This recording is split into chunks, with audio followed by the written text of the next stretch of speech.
Problem से solution तक, astro तक, नो योर फेट। नमस्कार, एस्ट्रो तक में आप सबका बहुत बहुत स्वागत है। मैं हूं प्रवीण मिश्र। चैत्र नवरात्र में माँ दुर्गा किस पर सवार होकर के आ रही हैं, यानी इस बार माँ दुर्गा की सवारी क्या होगी। देखिए, इस बार चैत्र नवरात्रि 22 मार्च 2023 से शुरू हो रही है और ये 30 मार्च 2023 तक रहेगी। चैत्र नवरात्र बुधवार से शुरू हो रहा है, इसलिए इस बार माँ दुर्गा की सवारी नौका होगी। नाव पर सवार होकर जब माँ दुर्गा आती हैं, उसका क्या फल होता है। देवी भागवत पुराण के अनुसार माँ दुर्गा की सवारी का क्या महत्व है। चैत्र नवरात्र किस दिन से शुरू होती है, तो माँ दुर्गा की सवारी क्या होती है, इस पर विस्तार से आइए समझते हैं। देवी भागवत पुराण के अनुसार माँ दुर्गा की सवारी अलग अलग होती है जब नवरात्र की शुरुआत अलग अलग दिन से होती है। एक देवी भागवत पुराण में श्लोक है, वो पहले आपको सुनाते हैं। शशि सूर्यो गजारूढ़ा शनि भौमे तुरंग में गुरु शुक्रे च दोलायम बुद्धे नौका प्रकीर्तिता। अर्थात माता का वाहन नवरात्र में क्या होगा, ये उस दिन से तय होता है जिस दिन से नवरात्र शुरू होती है।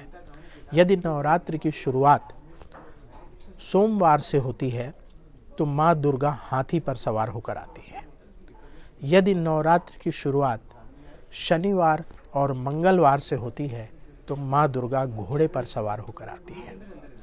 यदि नवरात्र की शुरुआत गुरुवार और शुक्रवार से होती है तो माँ दुर्गा डोली पर सवार होकर आती है। यदि नवरात्र की शुरुआत बुधवार से होती है तो माँ दुर्गा नौका पर सवार होकर आती हैं। तो इस बार 22 मार्च से नवरात्र शुरू हो रही है, बुधवार का दिन है, तो इस बार माँ दुर्गा जो है नौका पर सवार होकर आएंगी। इस ऐड को स्किप करना तो बहुत मुश्किल है, पर लाइफ की प्रॉब्लम्स का सॉल्यूशन ढूंढना आसान।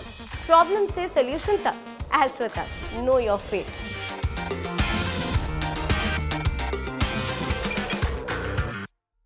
और जब माँ दुर्गा नौका पर सवारी करती हैं, नौका पर सवार होकर आती हैं, तो उसका क्या शुभ अशुभ फल होता है, आइए ये भी जानते हैं।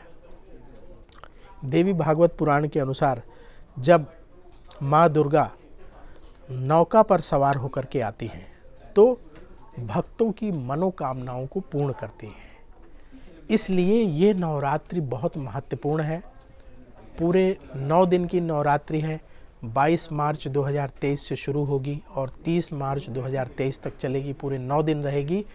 और क्योंकि माँ दुर्गा नौका पर सवार होकर के आ रही हैं तो इस बार अपने भक्तों की सभी मनोकामनाओं को पूर्ण करेंगी। तो इसलिए माँ दुर्गा की विशेष पूजा उपासना करनी चाहिए। आपकी जानकारी के लिए बता देते हैं कि माँ दुर्गा जब हाथी पर सवार होकर आती हैं तब क्या फल होता है। तो उस साल पानी ज़्यादा बरसता है। जब माँ दुर्गा घोड़े पर सवार होकर आती हैं तो युद्ध की संभावना बनती है। और जब माँ दुर्गा डोली पर सवार होकर के आती हैं तो महामारी का भय रहता है। तो इस बार ऐसी कोई स्थिति नहीं है, क्योंकि माँ दुर्गा नौका पर सवार होकर के आ रही हैं तो ये भक्तों की सभी मनोकामनाओं को पूर्ण करेंगी।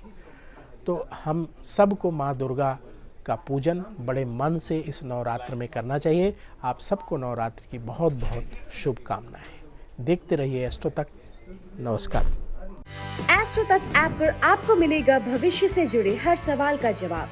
डाउनलोड कीजिए एस्ट्रो तक ऐप और चुटकी में जुड़िए इंडिया के बेस्ट एस्ट्रोलॉजर से।